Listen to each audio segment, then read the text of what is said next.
The Scariest 911 calls Iceberg explained by Seed Butter.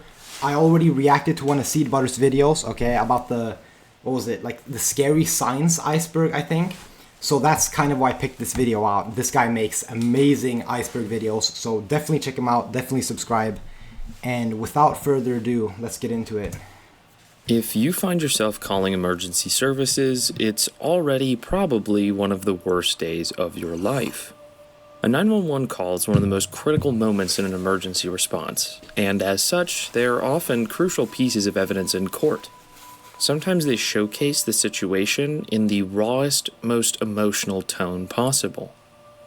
As such, 911 calls, if recorded, are very popular amongst the true crime crowd, with them capturing unique elements of cases.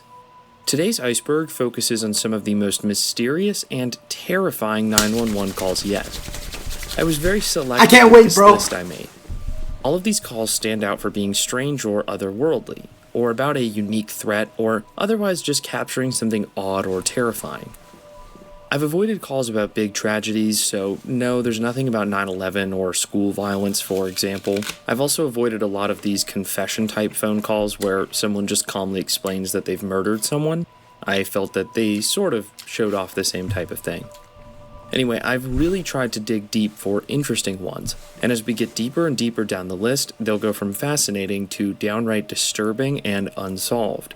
If you guys do enjoy this video and want a part 2, I will for sure make one with more general calls as well, so you guys just let me know. That said, even though I am avoiding some types of tragedies here, many of these are very scary and show people's final moments, so please be aware of that. But for now, let's get started with what I've got here today. Of course! Of course! Of course. As soon as you get into something, they throw an ad in your face. And unskippable ads too. Not skippable ads. Just unskippable ads, straight up.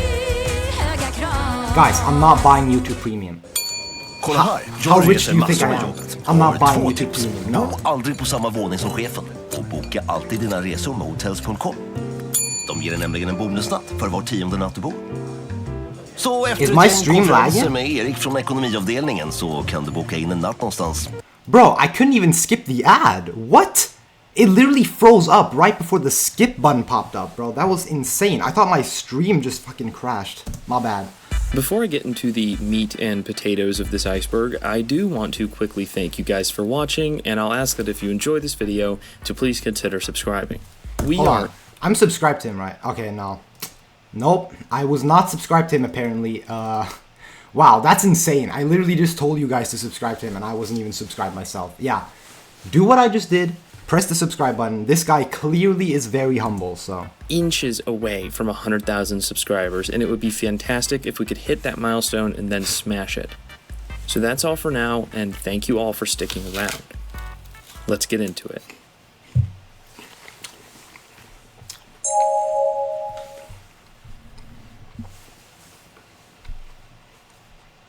Pizza call.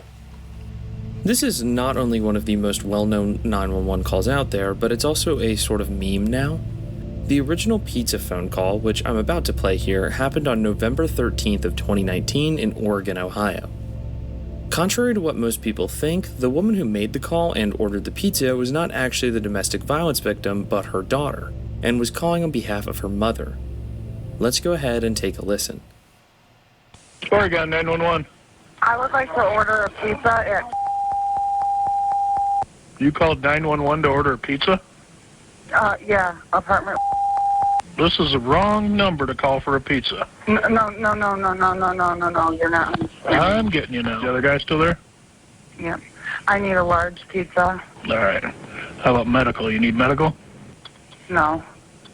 With pepperoni. This story made the rounds and was very popular, with the news media praising the dispatcher who was able to recognize the threat, and not only that, but specifically ascertained that this was a domestic violence situation, telling the police to turn their sirens off on approach. Turn your sirens off before you get there. Caller ordered a pizza and agreed with everything I said that there's domestic violence going on. When the police entered, they... Wait, what? Wait, hold on, I'm a little bit confused. So, she calls 911, tries to order a pizza, and then when they ask if there's any violence in the household, she just says yes, and then... Okay, okay, no, I don't understand what's going on, actually. Arrested Simon Ray Lopez, the boyfriend of the unnamed 57-year-old victim. He had come home drunk, made threats, and then eventually used physical violence against his girlfriend, at which point her 38-year-old daughter made the call. The dispatcher did an absolute... Wait, where's the connection? Hold on, what? Great job with this one, especially given how many infuriating instances there are of dispatchers hanging out. Oh my god, I get it. Oh my god, I get it. She purposefully called 911 and was trying to disguise. Oh my god. What? Bro, if I was a dispatcher, I would have just thought she was trolling. Oh my god. Or chastising That's callers, genius. Or otherwise just not getting the emergency. This, of course, has since become a meme, so I feel like you should not try this if you're ever in that situation, but a few other people have. There have been at least a few instances of it happening later, such as this Florida woman, for example. Even though it might not be the most viable strategy nowadays, the fact that it potentially saved just one life is amazing. There are other numbers now specifically for domestic violence with better trained specialists, and it's important that people know what they are, but yeah, I just had to put this one on the list. It's super well known, it made sense for the first tier. I mean, I never heard of it, but sure. Stuck Lexus. This call is particularly horrifying, and it's something that's also really spread around. Maybe you've heard this actual call, or you've heard the story, or you've seen TV episodes or whatnot that were inspired by this event. I'm referring to the case of Chris Lestrea, the man who called 911 and the accelerator of his Lexus got stuck, leading to the crash that took his life and the life of passengers. The call, though brief, is horrifying. 911 emergency, what are you reporting? Yeah, we're in a Lexus. I'm sorry, your cell phone's cutting out. We're going north 125. Mm-hmm. And our accelerator's stuck. I'm sorry? Our accelerator's stuck. We're on 125 and we're in break. Okay, northbound 125, where are you passing? We are passing, where are we passing? We're going 120, Mission Gorge. So they can't slow down? We're in trouble. We can't, there's no brakes. Okay. Gorge, and freeway half mile. Okay, and you don't have the ability to, like, turn the vehicle off or anything? We're approaching an intersection. We're approaching an intersection. Okay. We're approaching an intersection. Hold on. Pray. Okay.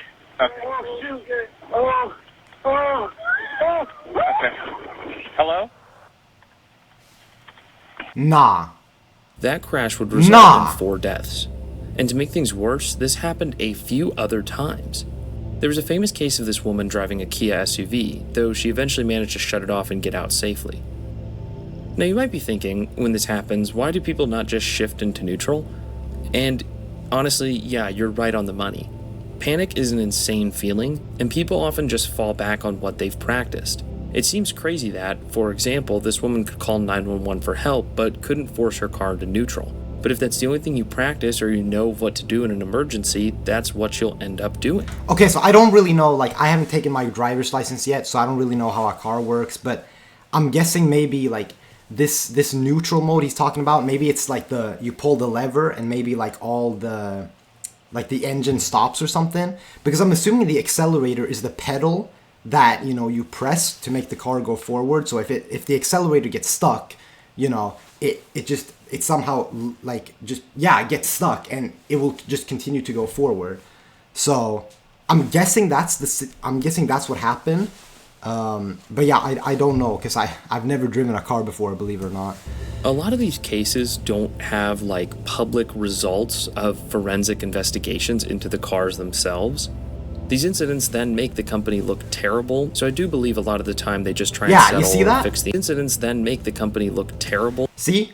This is what you press, right? This is what you use your foot to press on for the car to go forward. So as you can see, like, it got stuck. And yeah, you can't just really, like, pull it out, because obviously you can't really reach down while you're driving, especially not when you're going 120 miles per hour or something like this. It's impossible. So I do believe a lot of the time they just try and settle or fix the incident behind closed doors.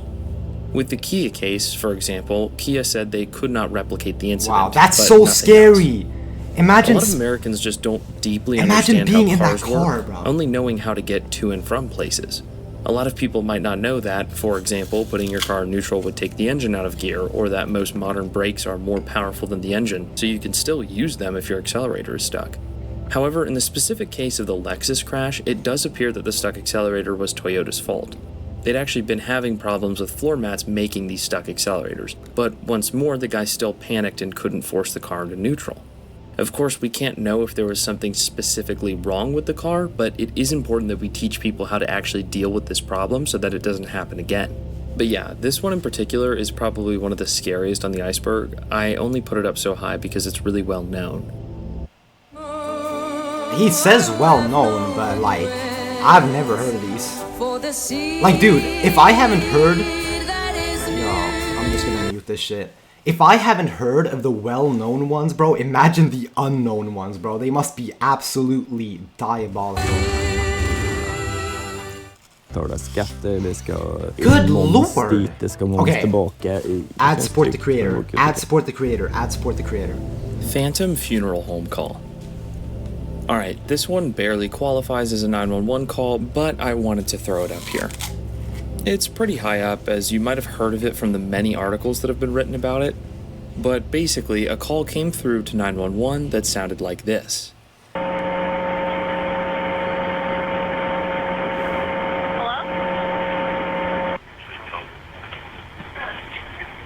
Hello? Spooky, right? But it had specifically come from a funeral home, leading people to think that it was, at best, a prank, or at worst, some form of paranormal activity. Now, bro, what do you mean at worst some paranormal activity, bro? What, is the ghost about to end the world? Is the ghost about to blow up the funeral home? Like, come on, bro. Reality is, as many 911 operators... He really said worst case scenario, it's like, it's haunted, bro. It's paranormal activity, like, what? ...have commented on, that messed up or dead landlines can make emergency calls when no one is actually there. Mechanically, I have no idea why this actually happens, but one dispatcher claimed that when it would storm in their area, they would get calls from known blacklisted landlines.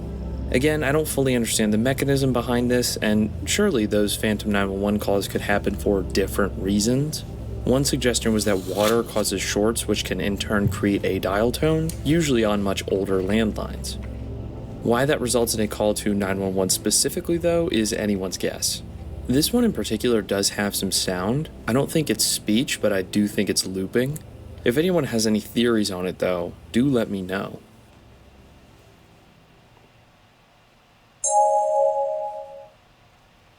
Bro, we were at the sky before. We have not gotten into anything. Caller can't breathe. This one isn't too terribly frightening, but I found the premise really scary. This call has been framed as a happy story in the news, where this man was able to communicate to a 911 operator that he couldn't breathe, and using a new technology, he was able to be located. There's not much we can actually listen to, but I found it really scary. The thought of it happening to me, or if it had been just a little worse for this guy and he didn't make it, really creeps me out. 911, where's your emergency? Do you have an emergency? Yeah. Okay. Breathe. Okay, I need an address. 10. 12.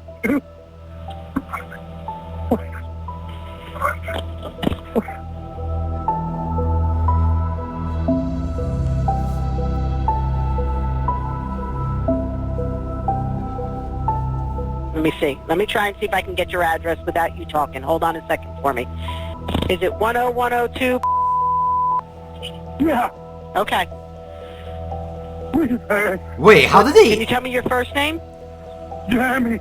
Jeremy. Okay, Jeremy. Sean Great. How did they know? Okay, well, he's not getting into it, so I guess we're not getting into it either, but he said he used a method, but I guess we're just brushing past that one. Sean Great. Yeah, you know, if we're talking about the concept, of course, terrifying concept, bro. Terrifying. I mean, you can't breathe and you have to wait for 911 to show up, for medical staff to show up outside your house, and like depending on how far he lives from like the the medical facility like that. Yeah, that's fucking scary, bro. That's the most, like, and trying to also make a call like that. Yeah, just a huge amount of panic involved. Is there. a convicted rapist and serial killer on death Whoa! row who's 8. Sean Great. Sean Great is a convicted rapist and serial killer on death row who's active in northern Ohio from 2006 to 2016. And wow, you'll notice a lot of these, strangely, come from Ohio. Not sure why that is. This guy had a very gruesome history and story himself, having at least 5 murder victims. He was only caught after a still anonymous woman who he had kidnapped and chained up and assaulted for 3 days managed to get a hold of a phone and called 911 while he slept. How? I'll play. How, bro? Actually, how? How do you mess up that bad? How do you mess up that bad, bro? Say you have her locked in your basement. How did she get out? How do you possibly make it so that she can get access to your phone, bro? Yeah, you really deserve to get locked up now, bro. You can't even keep yourself out of prison. Parts of the call, but what's so scary is just how quiet she had to be to get help. Have a listen.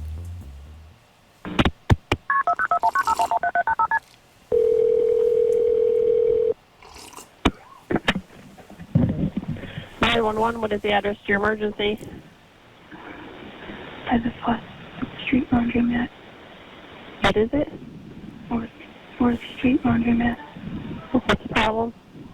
I've been abducted. What's your name? How do you spell your last name? Who abducted you?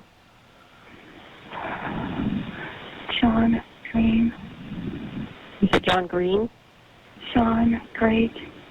Where's she at now? Asleep. Where's she sleeping at? In the bedroom. In what bedroom? Yo, nah. I actually get mad. Like, okay, why are you asking?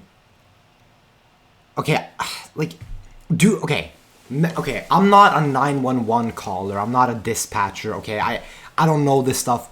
But do you really need to know what room he's sleeping at, okay? Like, you are, like, pressing so many questions. Like, the more this call goes on, the more likely the Sean guy is to, like, wake up. And then it's really bad for everybody. So it's like, do you really, like, is it really necessary to be asking these questions? I feel like you've gotten the basic information, right? You get the address, you understand the situation. She's been abducted. Boom, send a crew. Just send a crew there, okay? Send a crew. Like, also address. Yeah, I don't know if I just said that. Address, purpose, send a crew. Done, right? Like, why do you need to know all of this stuff? Because, yeah, like, I'm assuming, like, you know, she's talking pretty loudly on the phone. And so maybe maybe he wakes up from that or something. Like, it's just weird. The house is right by the laundry street. And it's in one of those houses. But you're at the laundromat? No, I'm in the bedroom with... He's in the bedroom with him. What? They're in the same room? I thought she was, like, hiding in the bathroom or something.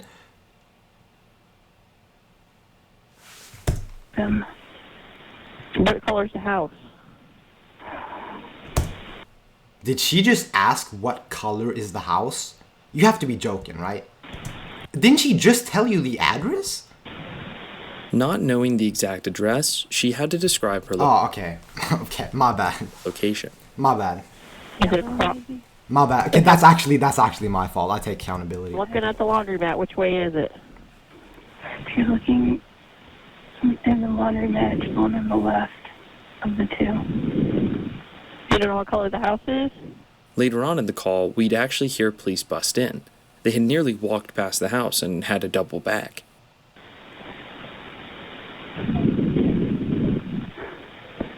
Is there a window there?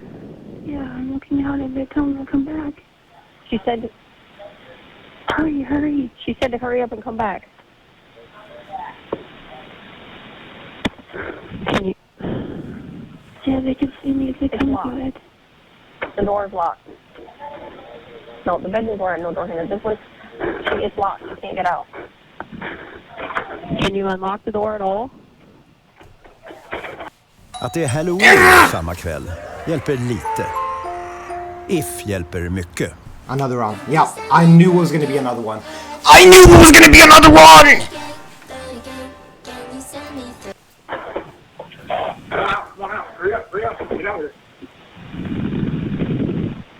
Where is he? Bedroom sleeping. Still sleeping? Yeah. Okay, they have her. He's still sleeping, bro.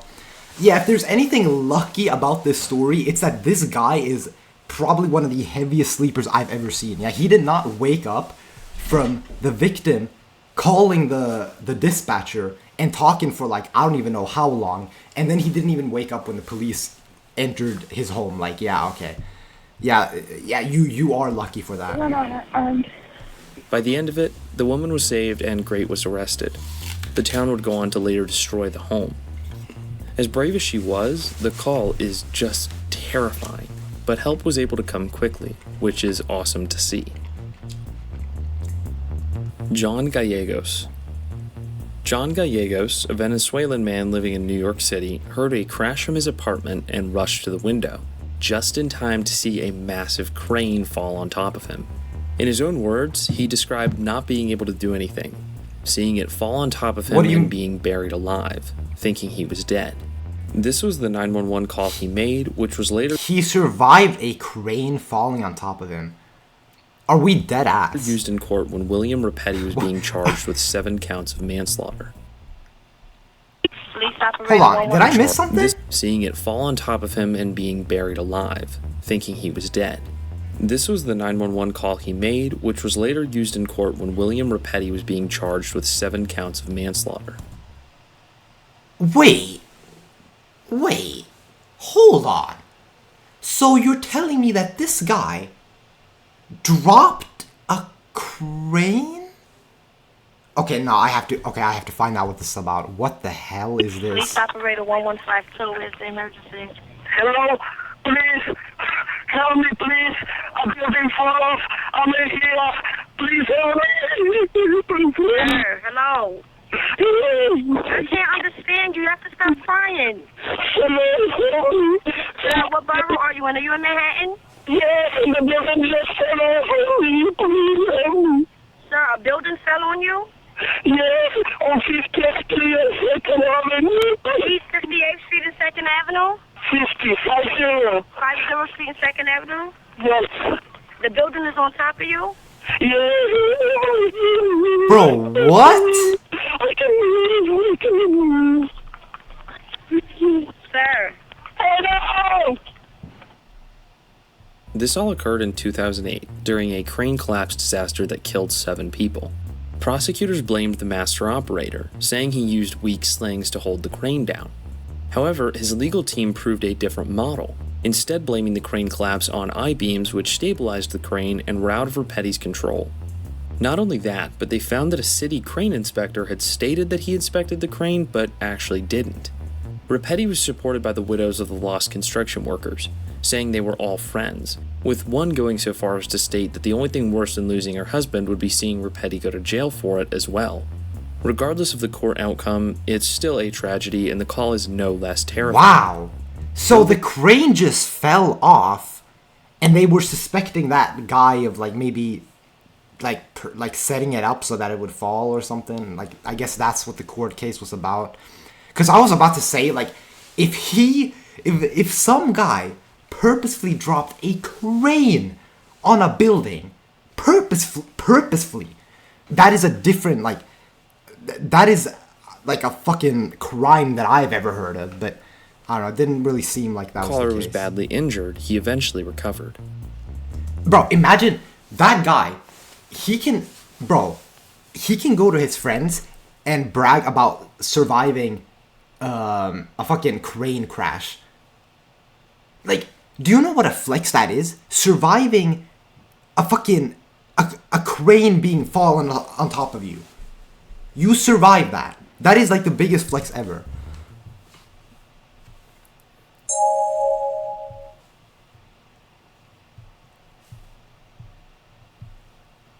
Brandon Lawson. Wait a minute! Bro, I literally watched this. This was on the Mr. Ballin video. Particularly creepy one, and we're finally getting... Yeah, this one was really, really weird. ...into the more unsolved and mysterious stuff. I probably don't have to comment. The death of Brandon Lawson has been one. considered a mystery for a long time now. In 2013, Lawson ran out of gas in Texas after leaving his home at night after an argument with his girlfriend. Lawson's brother claimed that before this argument or the disappearance, Brandon had been using meth. He had had a history of substance abuse. At 11:30, Brandon made a call to his dad saying he was going to his dad's house. At 12:30, he called his brother, Kyle, saying he had ran out of gas and had been pulled over. According to Kyle, Brandon also mentioned that 3 Mexicans had chased him out of the neighborhood. Kyle and his wife grabbed a gas tank and headed out to help find Brandon. Kyle kept calling his missing brother, who would answer the phone, talk for a few sentences, and then hang up, repeating this process multiple times. At 12:50, he made this 911 call. 911 emergency. Oh, we get the actual audio? Oh, wait. Oh, we didn't get the audio in the Mr. Ballin video. Hold on, lock in. Call. 911 emergency. Yes, I'm in the middle of the field. The Staple just pushed some guys over. Right here going towards Javelin on both sides. My truck ran out of gas. There's one car here. You got to chase it to the woods. Please hurry. Okay, now run that by me. I'm not talking to him. I actually ran into him. Ah, you ran into him. Okay. Got the first guy. Do you need an ambulance? Yeah, no, I need the cops. Okay. Is anybody hurt? Hello? Hello? Nah. And wasn't that his last ever call too? Like, wasn't it that he called his brother several times, then he hanged up on his brother one final time, then he made the call to the dispatcher, and then that was it. That was like the last time anybody ever heard him alive. That was like his last ever call, if I remember correctly. Hello? As you heard, the statements made during this call were generally incoherent. At 12:56, a trucker passed Brandon's pickup, reporting it to 911 for being parked hazardously. Sometime between then and 1:15, Brandon kept calling his brother, girlfriend, neighbor, and 911, but because of poor reception, most of the calls went straight to voicemail. At 1:18, Kyle managed to get a hold of Brandon once more, who said he was bleeding. Around that time, both Kyle and a sheriff made their way to Brandon's truck, while Kyle and Brandon were on the phone. Brandon kept saying that he could see the sheriff and Kyle, but neither of them saw him back. It's important to note that Brandon had an arrest warrant, so Kyle later theorized that Brandon was hiding from the cop. After talking to the officer, he left, and Kyle went searching up and down the road, but he couldn't find Brandon. Kyle left the gas in the truck and came back the next morning, but it was left undisturbed and Brandon was nowhere to be seen. Search parties were conducted, and a website was up for years called Help Find Brandon Lawson. In 2022, 9 years after the disappearance, his clothes were finally found near the site, and later, a body. A body? No, I think he's talking about the skull fragment, because in the Mr. Ballin video, they said that they found a skull fragment and they found a few pieces of his clothes. Surely they didn't find his fucking body, right? By 2024, the remains were positively identified as belonging to Brandon. Yeah, his skull fragment. That's what Mr. Ballin said. There was a skull fragment found near the clothes, and they DNA tested that, I think, and then they found out that it was him. Surely they didn't find his corpse. Surely they didn't find his actual body, right? How exactly he died, though, is a big mystery. Because and it the says 911 remains. call is sort of the biggest clue we have to breaking that down. It's been scrutinized over and over, and theories range from the obvious complications with methamphetamines, a drug known to cause paranoia and confusion, to a more sinister altercation with a gang or maybe law enforcement. Unskippable ad, by the way. Barn tar vi senare, sa ni. Never mind, a lot of it was people skippable. say he's saying staper, or rapidly saying state trooper. Could a state trooper have pulled someone over or pushed them off the road, leading to an altercation? Some think that that's what happened, but for whatever reason, the police covered up the incident. I won't go into the whole mystery as there are full videos which do that, but for now I just wanted to introduce you to the creepy 911 call. It's certainly a very problematic and confusing case, but with the likely influence of drugs involved, it's easy to at least suggest that that had something to do with it. Probably, and that maybe there wasn't any foul play. Although Mr. Ballin made it seem like there was a lot of foul play, but that's what I like about him. That's what I like about him. He doesn't bring up the boring answers, he brings up the exciting ones. Heaven's Gate. If you're into horror online, you've surely heard of Heaven's Gate, the doomsday cult with a still active website.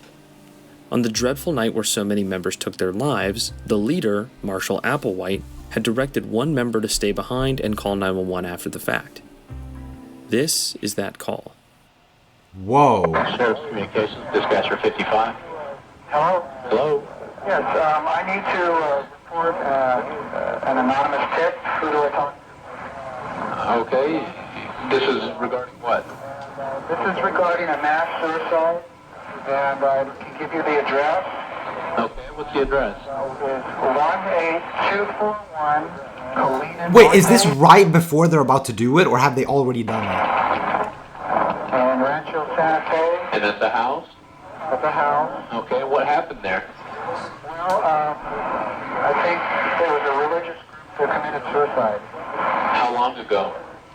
Do you know about how long ago? I'm not really sure. Okay, and how did you hear about this? I was notified by mail. I just thought I'd pass it on to you just so you can know. Okay, can I get your name? No, I'd rather remain anonymous. Okay, no problem at all. That was 18241 Colina Norte, correct? Yes. And you received in the mail information that there was possibly a mass suicide at that location? Yes. Okay, but you don't know when this may have happened or how many people are involved or any other details? Right. Okay, we'll go check it out. Thank you. Thank you, sir.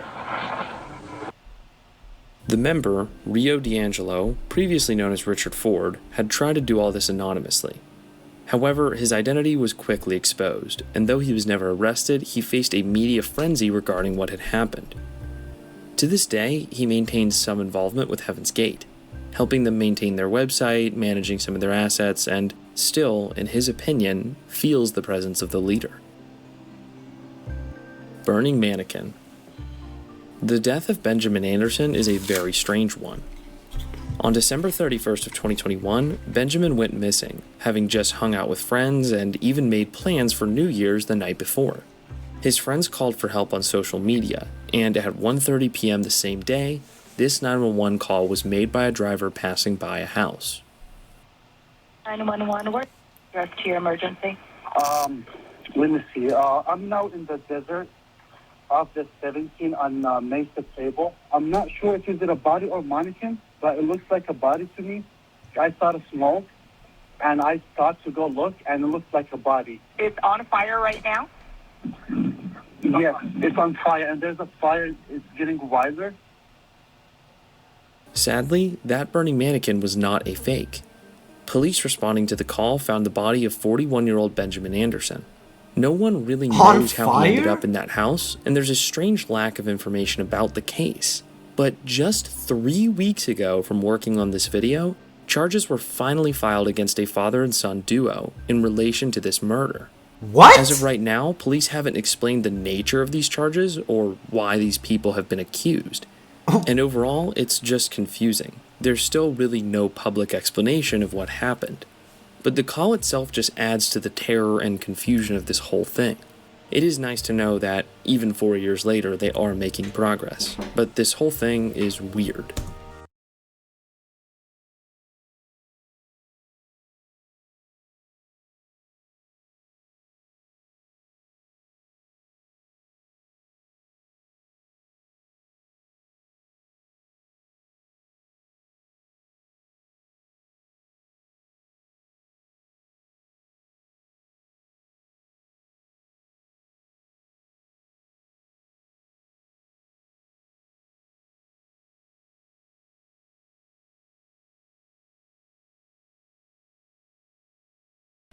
Alright. Sorry for that. Branch Davidians. Oh yeah, by the way, I was just about to say, yeah. So this case, like, What? Mysterious to say the least? He disappears. No, think about this. He's with his friends, okay? He might or might not have had connections to some weird people. I don't know, but he was on a party with his friends, you know, everything was going well. He goes out, he disappears, and then he's in the middle of a field on fire, like, and you're telling me a father-son duo wanted to do this to him? I mean, if they're not gonna look, if the researchers aren't gonna release any information about the case, they're not gonna release any information about the case, and then you can't really speak on it. But that's a very a very weird, correlation there. But I mean, then again, like, it was 3 weeks ago at the making of this video. This video came out 4 months ago, so I'm sure there's answers now. But that's very weird. Like, can you imagine if your friend just went missing and was found in a field on fire, like, just burning? Is weird. That's fucking terrifying. Branch Davidians. The Branch Davidians were the religious group attacked by the ATF and FBI during the Waco siege. I'm not going to break that down here. You should watch the Wendigoon video on it, but yeah, basically the government declared victory after killing a bunch of kids. Recently, in the documentary called... What the hell is this? Branch Davidians. The Branch Davidians were the religious group attacked by the ATF and FBI during the Waco siege. I'm not going to break that down here. You should watch the Wendigoon video on it, but yeah, basically the government declared victory after killing a bunch of kids. Recently, in the So there was a religious group of kids in a house, and they had a gunfight with the FBI? Bro, what the fuck am I missing in the world? Really? What am I missing in the world? I've never heard of any of this. This is the craziest thing I've ever heard. How is this not? Documentary called... I mean, maybe it happened a long time ago? I don't know. Called Truth and Lies, Waco, some of these 911 calls made during the raid were surfaced, where Wayne Martin, who later burned to death in the building, pleaded to the operator about the men killing the kids in the raid. Take a listen. Or maybe there was kids in the building or something. 911, what's your emergency? There's 75 men around our building and they're shooting at us in Mount Carmel. Tell them there are children and women in here and to call it off. Okay, yeah. That's what it is. Vegas alien. Okay, so it's not a bunch of kids shooting at the FBI. It's that there's kids in... Okay, that makes, a lot more sense. Bro, I thought that it was a religious group of kids, like, under 18, strapped up, and they were, like, fighting the FBI, bro. No, that would have definitely been on the news if that had happened. This 911 call is really interesting, and it's a great illustration of how people can conflate memories and maybe see things that aren't there based on what's going on around them, helping provide explanations for things like mass hysteria events or false sightings. Basically, in April of 2023, Vegas residents saw this green flash, later proven to be a meteor. That same night, a kid called 911 over 2 8 to 10 foot beings in his backyard. Here's the call.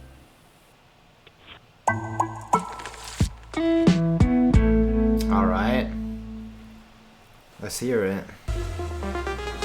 Let's hear it after these ads want to advertise their products that nobody wants to buy. Okay, what's going on over there? Okay, lady. Me, my dad, and my brother, we're working on a truck in our backyard, and we have a big lot outside, right? Correct? Okay. We were working, and we just see in a corner of our eye something fall down from the sky, and it was with light, and when it hit down, it was like a big impact, and we felt it. We felt like an energy, and then we hear like a lot of footsteps near us, and then we have a big equipment, and we see, and there's like an 8-foot person beside it, and another one's inside, and it has big eyes and looking at us, and it's still there. Okay, where is this on your property? In my backyard. I swear to God, this is not a joke. This is actually, we're terrified of it. So there's 2 people or 2 subjects that are in your backyard? Correct, and they're very large. They're like 8 foot, 9 feet, 10 foot. I don't know. They look like aliens to us. Big eyes. They have big eyes, like I can't explain it. And big mouth. They're shiny eyes, and And they're not human. They're 100% they're not human. Did he just say 100%? No, okay, did he just say 100% they're not humans? What do you mean 100% they're not humans, bro? What do you mean 100% they're not humans? Of course they're humans, okay? You could have at least said, oh, it's probably a human. Maybe it's a bit weird looking. Like, bro, what? There is something commendable about this. Like, I'm actually, like, if these guys just wasted, like, these officers' time, like, I personally would have been, if I was the officer especially, I would have been pissed off. The operator was extremely respectful, unlike some out there, and they took the call seriously. They didn't demean the person involved, they just responded appropriately. As did the police, who came and searched the backyard and were extremely polite. Now, I am a believer, but this case just doesn't do it for me. It's so much more likely that the— What? Bro, he's a believer and he still doesn't believe them. That is like the biggest disrespect you can give to someone. That's like, imagine if someone who believes in ghosts, imagine if you went up to someone who believes in ghosts and said, I saw a ghost in my house, here's video evidence, and you show them the video evidence, and the ghost believer says that's fake. That's the biggest disrespect ever. What? Influence of the light made the boy who called 911. I mean, I didn't believe in this either, but, I don't really believe in the paranormal, so that's different, right? And subconsciously make the connection in his head. He very well might have seen something or someone in his backyard, but it probably— Yeah, I mean, just look at this drawing. He's not even trying to make it look like a human. wasn't an alien. The police even later set up cameras in their yard, and some people point to this video as proof, but I seriously just do not believe it. Anyway, that's a topic for another time, but I felt that the 911 call was worth a listen. What proof? Where's the aliens? Come on now. Lock in. Like, what? You're gonna need some hard evidence to convince me, buddy. I mean, heck, you could show me an alien there. Probably still wouldn't have believed it, bro. Now that we're in AI times 2, yeah, like, we're not gonna believe anything anymore. This incident is one of the worst to listen to. Kyle Plush was only 16 when he was crushed by his car seat while removing tennis gear from the back of his minivan. What? 16. This incident is one of the worst to listen to. Kyle Plush was only 16 when he was crushed by his car seat while removing tennis gear from the back of his minivan. The call is harrowing, but what happened to him is even worse. First, I'll just play the audio. What happened? Hello, Cincinnati 911. That is the address of an emergency. Cincinnati 911. I'm stuck in my bed outside the 7 Hills Hotel parking lot. The 7 Hills what parking lot? I need help. Where are you? Hello? I'm gonna die here. Where are you? I probably don't have much time left to tell my mom that I love her if I die. Well, I don't understand what's going on. This is not a joke. This is not a joke. I'm trapped inside my gold Honda Odyssey van in the Southwood parking lot of 7 Hills Beth. Send officers immediately. I'm almost dead. What? I don't know about you guys, but it seemed pretty clear to me that he communicated that he was at his high school. The police initially made a half-assed effort to find him, driving through the parking lot but not leaving their patrol car. His family, specifically his dad, found him hours later after he had died using Life360 and Find My iPhone.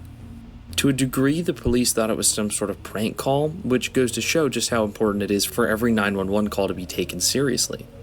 His family would later advocate for a better 911 system, which would— I still don't understand what happened. He got locked inside of his car or something?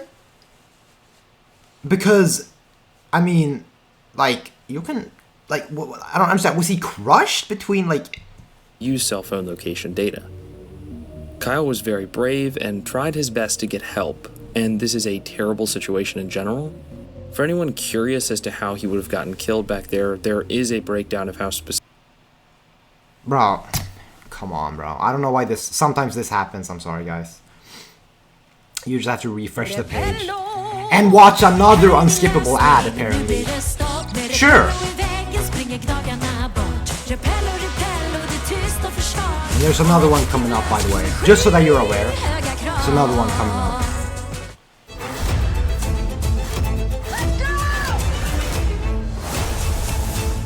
Parking lot, but not leaving their patrol guide using ain't call of how specifically it. For anyone curious as to how he would have gotten killed back there, there is a breakdown of how specifically it happened. Antoinette. Wait, okay, so he's not gonna explain it. Hold on, let's see. For anyone curious as to how he would have gotten killed, okay, so he back there is a breakdown of how specifically. Okay, it looks like the seat folded up. If this is the position he was stuck in when he made the call, this is one of the worst things I've ever seen. So not only is he trapped, he's upside down. He's upside down, bro. The blood is running to his head, bro. Doesn't that shit make you pass out after a while or something? It happened. I mean, well, he's not gonna get into it, so it's probably, I'm guessing, gruesome or something, but yeah. Antoinette Carito. Antoinette Carito's case, to this day, is one of the stranger disappearances and/or kidnappings out there. It remains unsolved and has been the target of many internet sleuths because of, in part, just how terrifying this 911 call is. But we'll get to that in a minute. 1986. Antoinette was a Native American. She's been missing since 1986. Girl who disappeared from Gallup, New Mexico on April 16th of 1986. A full year after the disappearance, this call was made to the police. Gallup Police Department. Hello. I'm Antoinette Carito. Okay, whereabouts in Albuquerque? Hello?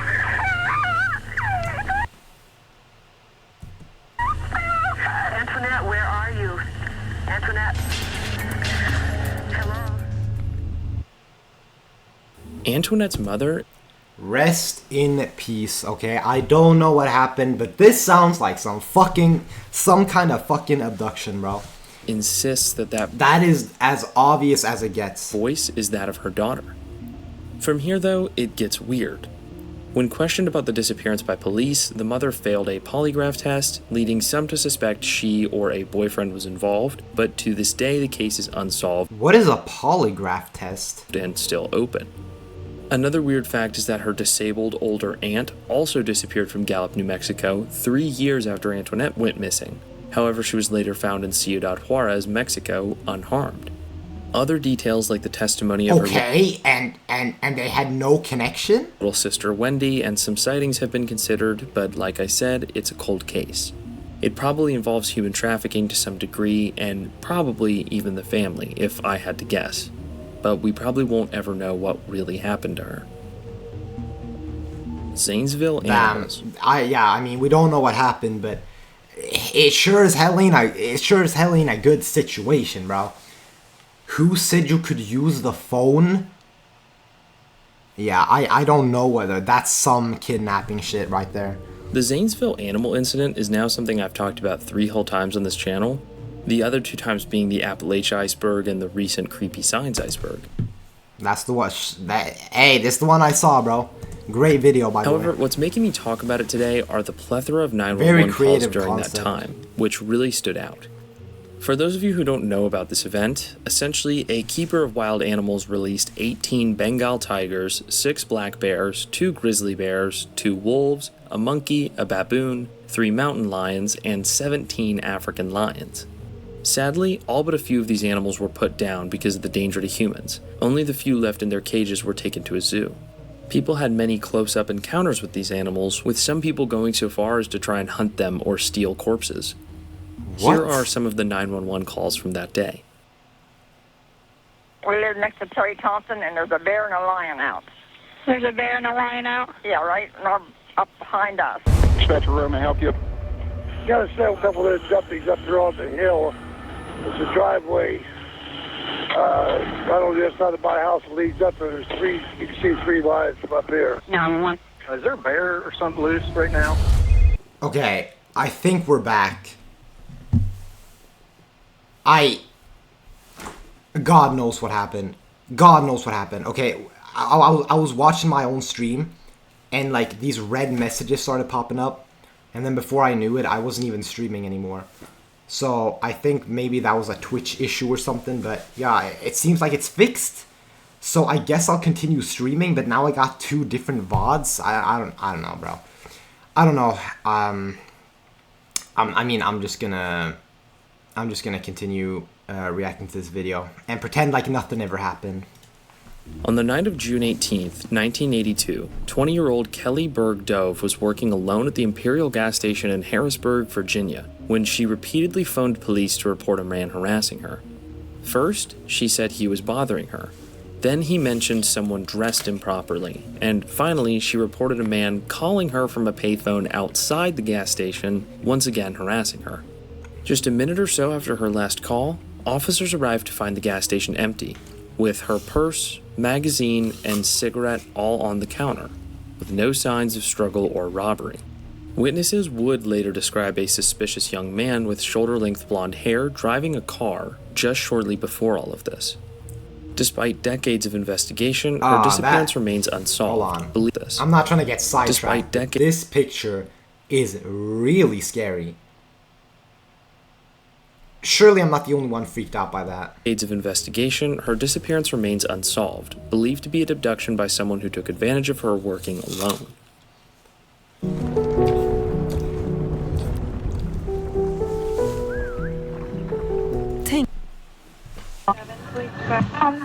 I'm working the 3rd shift at the Imperial gas station. I just had an off-scene phone call, and this guy came in earlier, and he was kind of dressed improperly, but I kind of ignored him. I think it was that guy, because he just drove through the parking lot a few seconds before I got the call. You have somebody kind of keep an eye out on me? Okay, this is on Main Street. South Main? Uh-huh. Over beside McDonald's. Thank you. Bye. Her calls make the situation even scarier. But the weirdest part is how the police literally arrived just a minute or so after the last call, and she wasn't anywhere around. What terrifies me is how in the calls she doesn't ever sound worried. Uncomfortable, sure, and rightfully calling the police, but she doesn't seem to fear it. It must have been such a surprise. It's a very strange situation. Or maybe she's just, she's just a calm person, okay? She's just, I mean, the last thing you want to do is panic, right? So you might as well call the officers and let them know what's going on. Donna Jackson. In 2009, a woman named Donna Jackson called 911 as a man tried to break into her home. Armed with a shotgun, she ended up taking the man's life, but the whole thing was recorded. She did the right thing, protecting herself and her home. But the most terrifying part is how she starts to plead for forgiveness and feels awful for what she had to do. Everything's recorded? County 13 is advising that you can defend your property if you need to. I don't want to have to kill this man, but I'll kill him graveyard dead man. I understand. All right. I've turned off all the lights I can. Oh, crap, he's breaking in. He's breaking in now. He's breaking in now. He's breaking Got in. the gun on him. Looks to be an older man. I don't want to kill him. I understand, ma'am. He's kicking the door. Please hurry. Oh, he's got it. He's out of here, ma'am. I'm putting the phone down.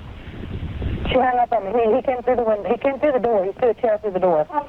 Dear God, hurry. Okay. Not yet. Hurry. Oh, my God. I shot him going out front. I hit him. I shot him. God, help me. Oh, please, dear God, I think I've killed him. Please, Father in heaven. Oh, ma'am, I saw him. It's okay, ma'am. It's okay. He hasn't moved, but I saw him. Okay. It later came out that the man was most likely using drugs. He had been joyriding in a truck with his sister, who was under the influence of fentanyl and alcohol, crashed it in a nearby ditch, and then tried to break into her home.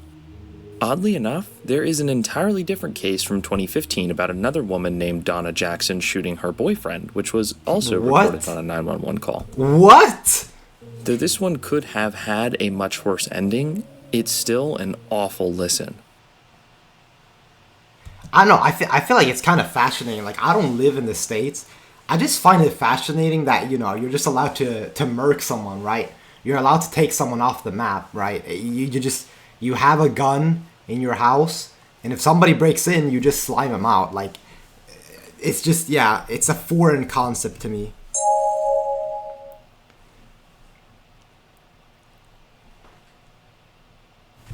Patsy Ramsey. 6-year-old John Benet Patricia Ramsey was found murdered in her family's Boulder, Colorado home on December 25, 1996, having suffered a skull fracture and asphyxiation by strangulation. An elaborate ransom note was discovered in her house, and her body was located in the basement several hours after she was reported missing in this 911 call. 911 emergency. Police. What's going on? 515th Street. What's going on there, ma'am? We have a kidnapping. Hurry, please. Explain to me what's going on, okay? There's a note left and our daughter's gone. A note was left and your daughter is gone? How old is your daughter? 6 years old. She's gone. 6 years old. How long ago was this? I don't know. I just found the note. And my daughter's gone. Does it say who took her? What? Does it say who took her? I don't know. There's a ransom note here. It's a ransom note? It says SBTC. Victory. What? Please. Okay, what's your name? Are you Patsy Ramsey? I'm the mother. Oh my God. Please. I'm sending an officer over, okay? Please. Do you know how long she's been gone? SBTC. Please, we just got out. Is she right here? Oh my God, please. Okay, calm. There's somebody. I am, honey. Please. Take a deep breath, please. Okay. Hurry. Patsy.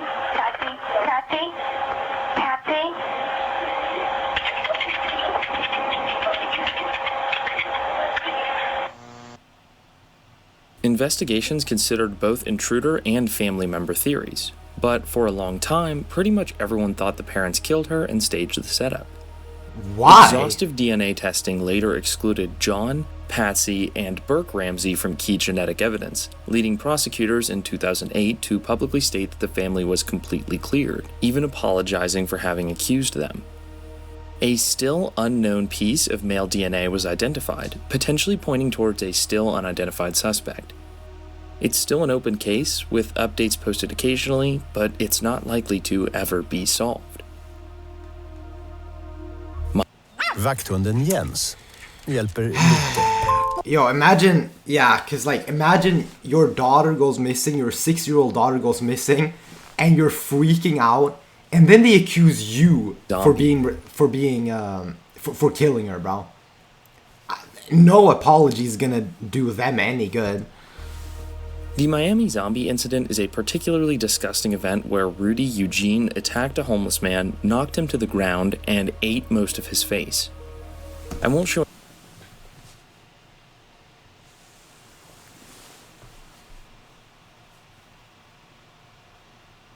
Excuse me? any graphic bits, but I am going to show an angle of this happening. The man was fatally shot by police, and the 911 calls are harrowing.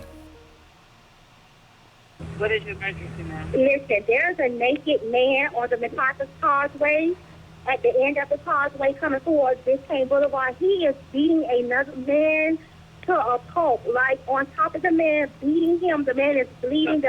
Somebody's beating on him? They got his beating? I'm a bus driver. I passed by and I saw what was happening. I pulled over. Okay, he's been beaten, you said? He's beating another man. It's a naked man beating another man. Beating him. Yeah, on the MacArthur Causeway, like towards the Miami Herald, is at the end of the causeway. But he's going to kill that man, I promise you. Hi, how you doing? I'm just reporting there's a naked man in front of the Miami Herald building next to the highway. He's throwing his clothes on the highway. Can't miss him. He's naked. Hey, these two bums who were going at it with each other, taking up the whole lane. I think they're fighting or something. They almost knocked over an old lady who was fighting by. He must have been on drugs. Charles Foster. And also, I must say, sometimes I get frustrated by this guy's skips. Bro, you just said one of the most insane things to me that I've ever heard. You were talking about a zombie man who attacked and ate a homeless man's face. And now you're like, Charles Foster. Bro, come on. What? Did he get arrested? Give me a little bit more, bro. Just a grain of salt, bro. I need to know, in March something, bro. of 2015, What happened to him, bro? Was he on drugs? Charles Foster repeatedly called 911 to tell the dispatcher he was going to stab his wife. He did, but thankfully she survived.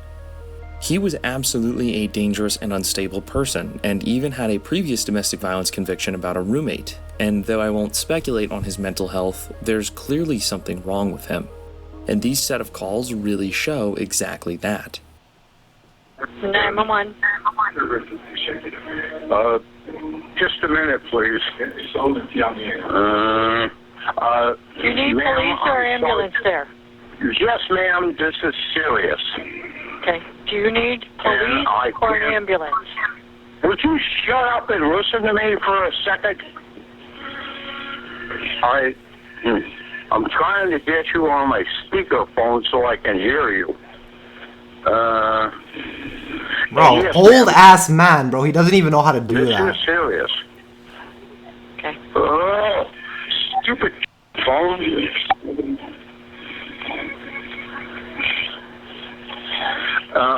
Ma'am, I will call you back.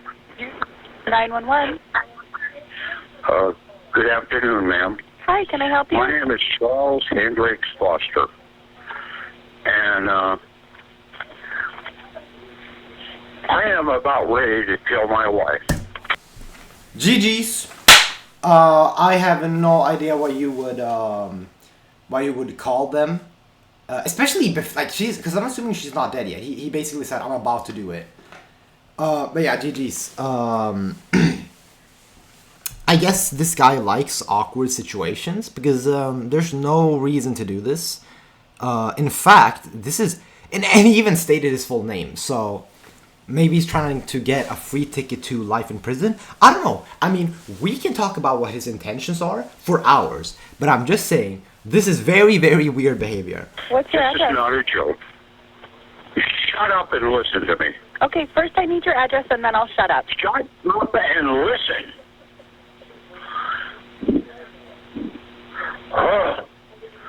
I'm not kidding, ma'am. I deserve to go to jail for murder. I want to kill her.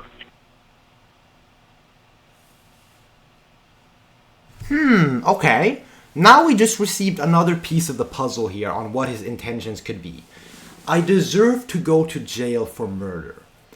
Well, here's the thing, Foster. You do deserve to go to jail for murder if you kill her.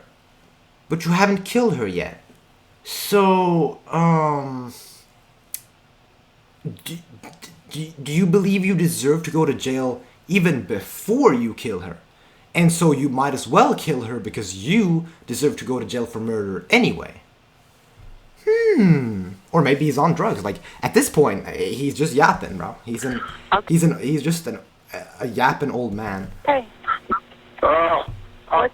Yes, ma'am. I'm sorry. I can't hear you. Tell me your name again. Okay, I shouldn't be laughing, but it's just like... Pardon me, ma'am? Your name? Oh, my name is... How stupid can you people get? Okay, valid crash out, bro. He actually did say his... Actually, was that before or after? No, I think... No, he said his name on the second call. That's true, actually. That is weird. Yeah, he did say his name. My name is Charles Hendricks Foster. How do you spell your name? I'm giving you my name. You want my address? Yeah. 5. Hi. It's 911. Hello? Hi, it's 911. You disconnected and I just wanted to talk. Okay. Send a cop out here before I kill... Send a cop out here before I kill my wife. Okay, so, we got another puzzle piece here. Send a cop out here before I kill my wife. At this point, you know, it doesn't even seem like a moral dilemma anymore. He wants to speed up the process and basically create unnecessary panic for the officers. Okay, I see how it is. Are we getting any steps closer to figuring out his intentions? Not really. But yeah, bro, he honestly, he kind of reminds me of like an old teacher that I had. this teacher, like I haven't had many teachers that have been, you know, mad at me or that have bullied me in the past. But for some reason, this guy, like the way he looked and the way he speaks just kind of reminds me of this old teacher for some reason. But yeah, as for his intentions, like I have no idea. Okay, I don't want you to do that. So I want to, is there any way that you can go outside to wait for police? Bear attack. What? What do you mean bear attack? What do you mean bear? Okay, seed butter? This is the first time I'm gonna say this, but bro, like you need to give some. Actually, did he give context in the beginning? He might have given context in the beginning, and I might have missed it. I'm guessing she probably did die. Alright, I'm not gonna rewind it, but okay. I think he might have given context in the beginning. I think that's what he does. He first gives context and then he plays the call. So just this year, a woman bravely called 911 for help after being mauled by a bear. In the audio, she spends less time worrying about herself and more about her dog, who I believe made it out okay. What? Here is that audio. I was attacked by a bear. You were attacked by a bear? Yes. Do you need an ambulance? I need something. I'm bleeding and my dog is missing. Okay. All the bears running around my yard. Daisy. Daisy, where are you? I wish I had my phone so I can call my neighbor. Gosh, I'm dripping blood everywhere. Where are you bleeding from, Karen? Oh, everywhere. Okay. My arm, my leg, my head. Is somebody coming? Yep, I got a lot of people coming here. Bigfoot calls.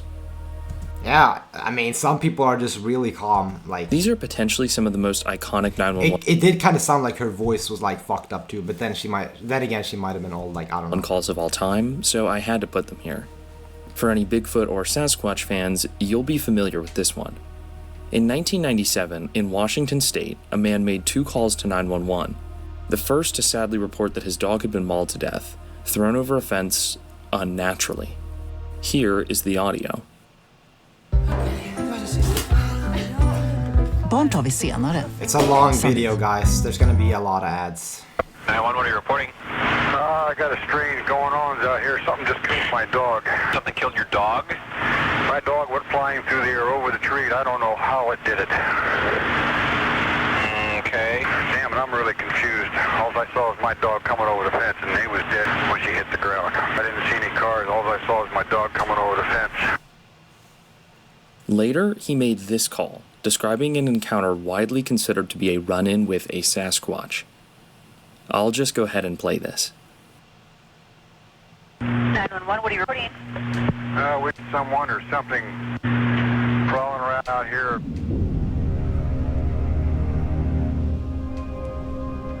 Did you see what it was? A person or an animal or? I can't tell. All I know is my central light came on, and I just happened to glimpse and see this thing running across the yard. A good-sized man, or something that looks like a man. I don't know what it was. Just that it ran across the yard. Okay. You've had problems in the neighborhood before? Yeah, my dog was killed here just recently. I don't know what it was. Whatever it is, it's running. Oh, this is the same Couldn't catch it person. If I was going to taste it, but whatever it was standing up. I'm out here, come through the window now, and I don't see anything. I don't want to go outside. Jesus Christ! You better. Tia! Hello? Get somebody out here. What's going on now, sir? That son of a bitch is about 6'9". I don't know. You see him now, sir? Yes, I'm looking right at him. Uh-oh. Okay, hang on. He's right. Is he in your yard, sir? Yeah, God, he's big. Okay, what's he in your yard? He's looking at me. Oh, the guy is on foot. I don't know what. It's big, real big person. That's all I can say. Okay, it is a person. Yeah, it was a person or somebody really big. Amongst Sasquatch hunters, this evidence has been scrutinized a lot, but is generally considered legitimate evidence of an encounter. I mean, in terms of creepiness, that's pretty, like, in terms of, like, creepy calls on this list so far, that's probably up there. I mean, he sounds very genuine, and, like, you know, like, he doesn't, you know, he's not overreacting, like, he's calm, but he's just like, hey, what the fuck is this, bro? Some big-ass dude, like, please get some policemen over here or something, bro. We need to settle this, like, I don't know. And the way, I guess, yeah, the timing of his reactions is pretty good, too. Allegedly, the police... I mean, it's probably, he probably maybe did see a real big thing that just, isn't Bigfoot, but, yeah. Officer who responded to my point is, he sounds pretty fucking genuine. Incident thought that the Sasquatch was trying to lure the man outside to attack him like he had attacked the dog. There is a lot more to this story, other sightings and discrepancies from that specific location, but that is well out of the scope of this video. I just wanted to share the 911 call.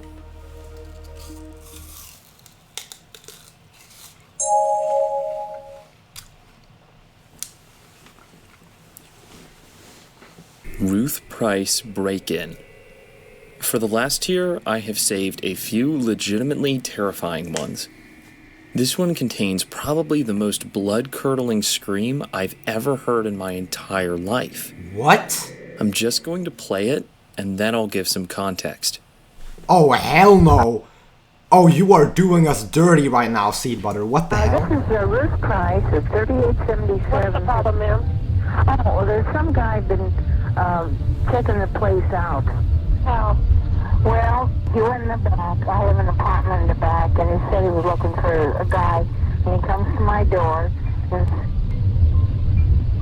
Yes? and said he's looking for an apartment. So I live alone, and I'm an old lady. Mm-hmm. Where is he now, ma'am? I don't have no idea.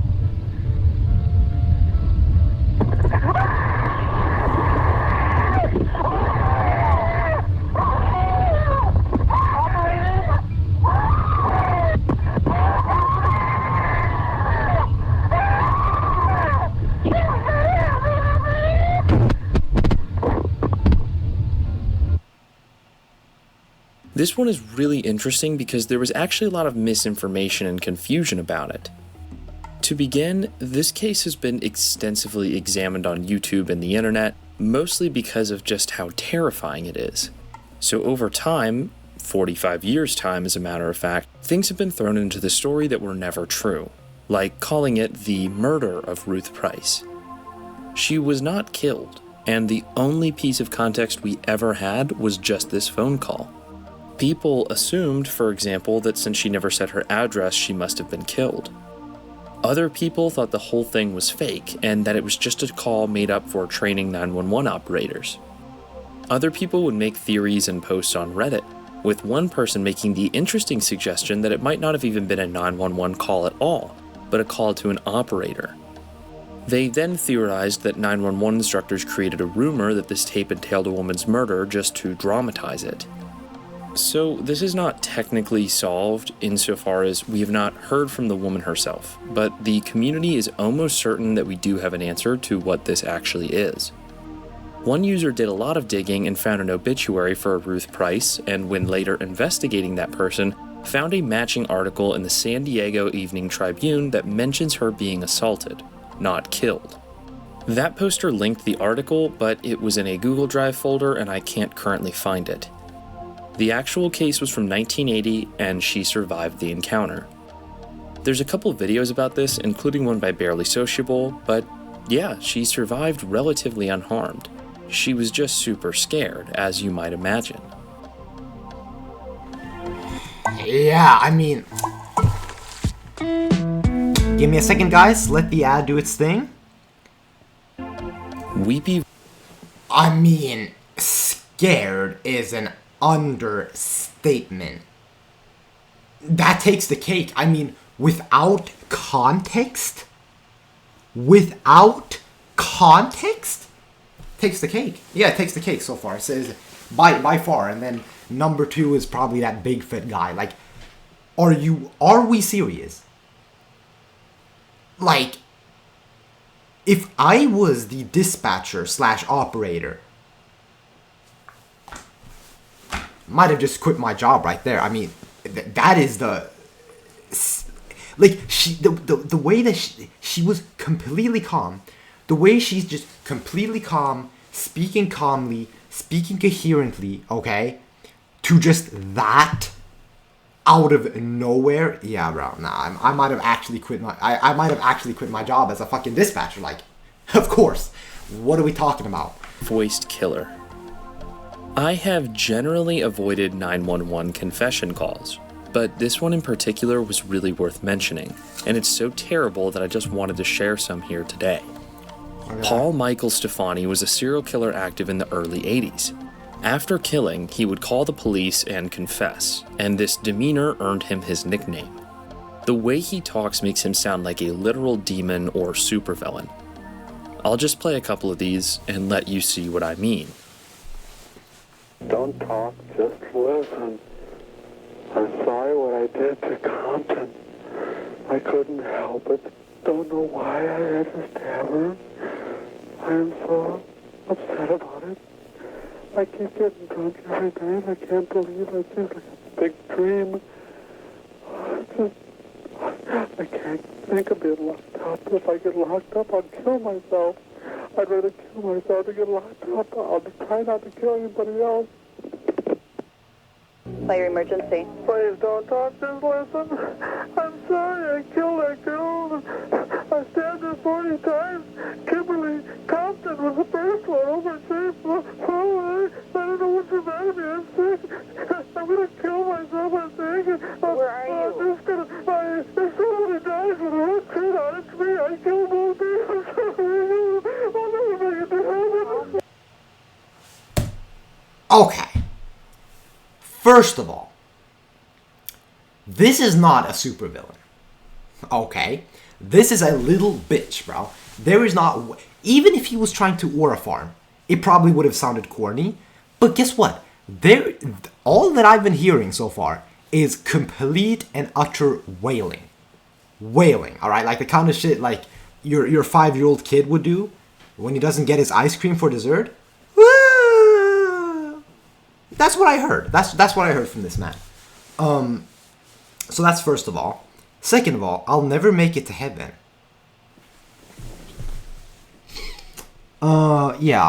Clearly not. Yeah, I mean, you being religious and wanting to go to heaven just adds a whole new layer of, I don't know, comedy, if that's the right word, adds a whole new layer of comedy to this situation. But yeah, no, he is not cold, he's not war farming, he's not Sakuna, okay? He's just some 5-year-old who didn't get ice cream. Like, I don't know what to tell you. Oh, you find me, I just stabbed somebody with an ice pick. I can't stop myself. I keep killing somebody. Yes, please, this is an emergency. Please send a squad to Pierce Butler Road, Molenberg Manufacturing Company, machine shop. Please, there's an ambulance too. There's a girl hurt there. Can you tell me what happened to her? Just hurry, she's laying on the ground in the back by the railroad tracks, by the edge here. Hurry. What's the address? I don't know. Who are you? Yeah, I better not tell him that. Chimp. This case is extremely sad. It involves the maiming. I know about this one. This is the only one. This is the only one on this entire list that I've heard of so far. But, I mean, the list is almost over. Bro, let me just say something. Let me just tell you guys something. Don't own a fucking chimp.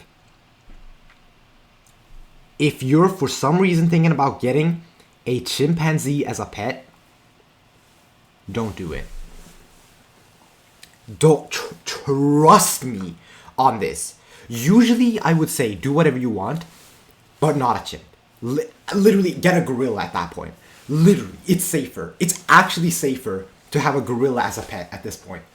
If you get a chimp, you are at a risk of getting fucked up in ways that you can't even imagine. In fact, I'm just gonna let this video play out just so that you get an idea. Of a human and the loss of an animal. Travis had been raised by a woman named Sarah Harold in captivity for 13 years, only having one minor incident in 2003 when he escaped. But in 2009, he went into a crazed frenzy and unfortunately had to be put down, sparking debate about the care of wild animals. I'll play this clip and then give a little more context. As Add support the creator, add support the creator, add support the creator, add support the creator, add support the creator, add support the creator. Stand for 911, where's your emergency? Oh, this is Sandy. 241 Rock Criminal Road. What's the Send problem? the police. Send the police. What's the problem there? The chip killed my friend. What's the problem with your friend? Oh, please. What's the problem with your friend? I need to know. Send the police up with a gun. With a gun. Hurry Who up. has a gun? Please, hurry up. He's killing my girlfriend. What is the problem? He's killing my friend. Who's killing your friend? My chimpanzee. Oh, your chimpanzee is killing your friend. He ripped her apart. Hurry up. With a gun. Hurry up, please. There's someone on the way. With guns, please. You shoot him. What is the monkey doing? Tell me what the monkey's... He ripped her face off. He ripped her face off? He's trying to attack me. Please, Okay, hurry. I need you to calm down a little bit. They're on the way. Can you put... Okay. I actually haven't heard... I've heard about this, like, case, but I haven't heard the actual 911 call. What is this guy doing? The guy who's in charge of the, I'm sorry, the dispatcher. What is he doing? Like, please calm down a little bit. Let's see. Let's see, Mr. Dispatcher. If your friend, or someone that was very close to you, got their face ripped off by a chimpanzee, would you find it in yourself to calm down in that situation? And also speak coherently? I don't know. Be thankful that you'll never be put in that situation. Moving on. yourself away. I don't want the monkey attacking you. Please, hurry up!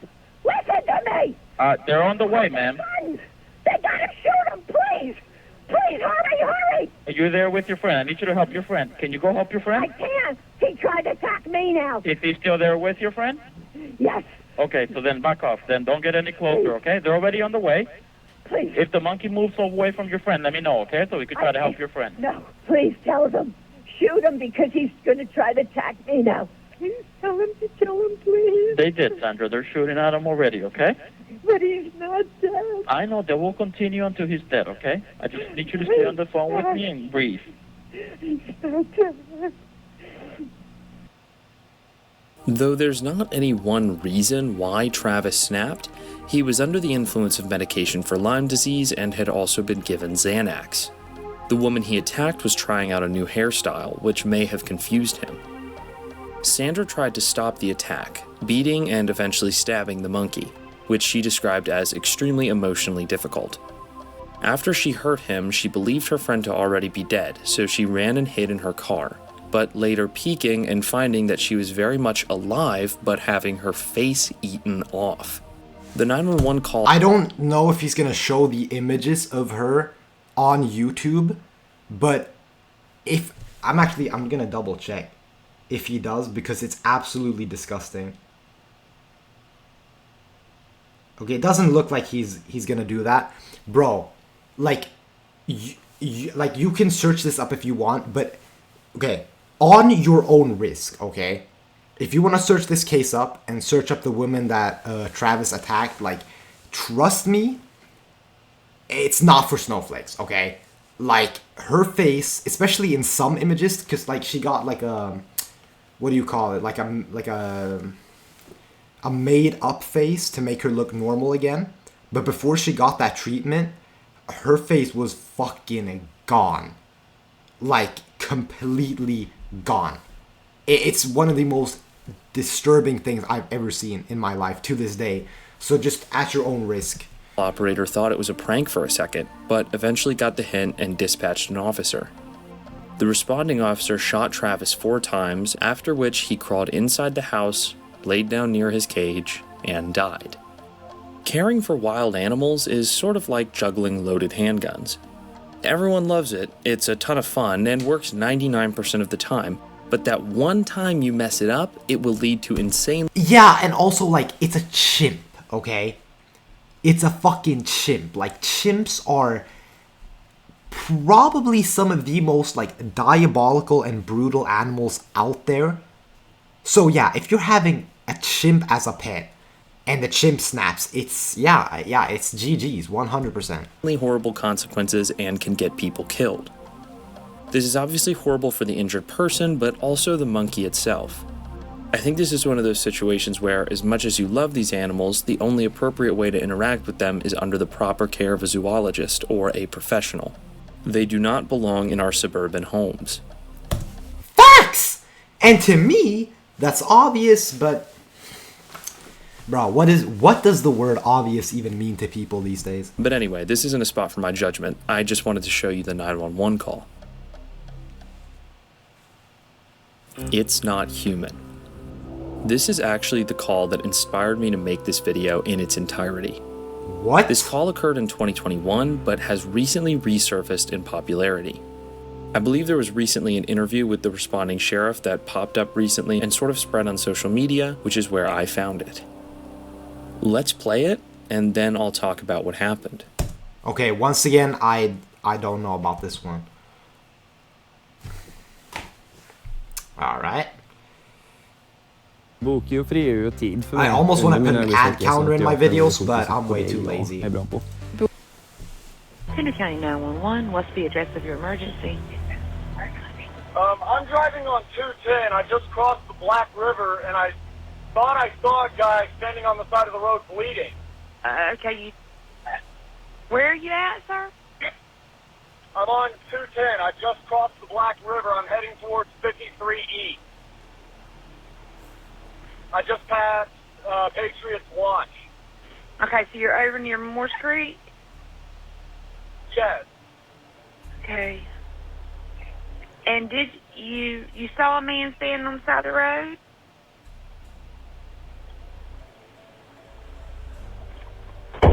What the? What was that, sir? That's not human! That's not human! Sir, are you okay, sir? There's something in the bed of my truck!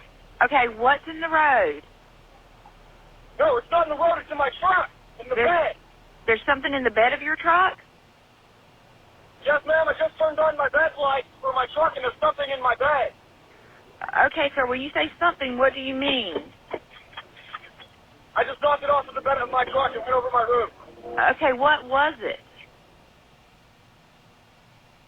First of all, this call was taken seriously, and those involved seemed to not think it was a prank.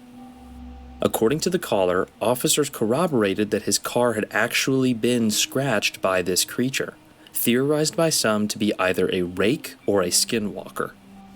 North Carolina is home to lots of terrifying cryptid reports, including Wendigo and skinwalker sightings in particular. Whether or not it actually happened requires more study, and more time than I have right now to investigate, sadly. But just listening to that call gave me the chills. Well, guys, that is all. Hold on, I'm sorry, I'm rewinding that, bro. That shit came out of nowhere. Black River, I'm heading towards 53 Launch. Side of the road?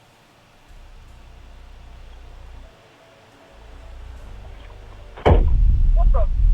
What was that, sir? That's not human! That's not human! I mean, that sounds like a real scream to me. Sir, are you okay, sir? There's something in the bed of my truck!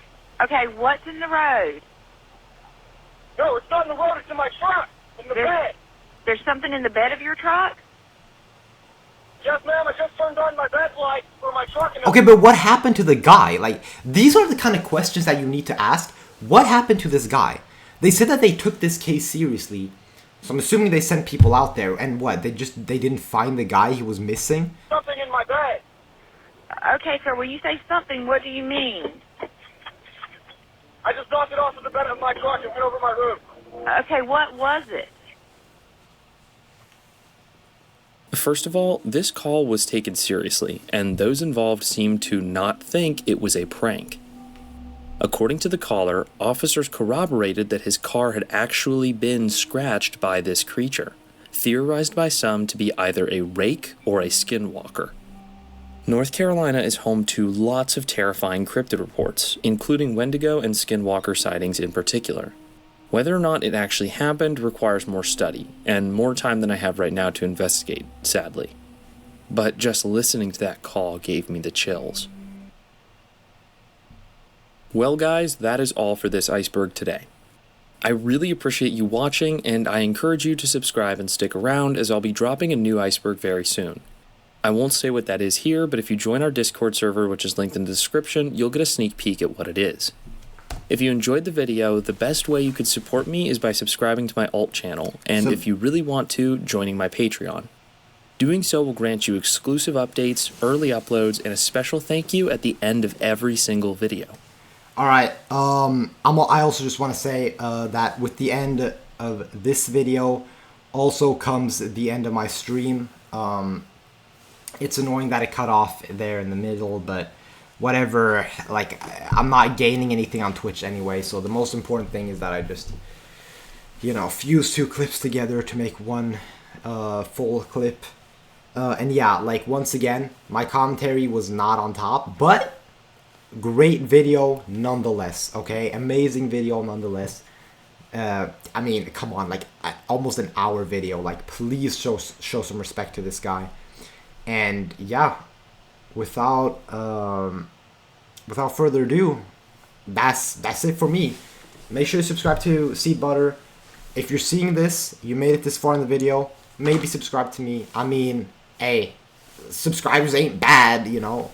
I don't hate subs. Like, you know, if you subscribe to me, that would make me unbelievably happy. Believe it or not, like, I don't gain subs that often, so I would notice if you sub to me.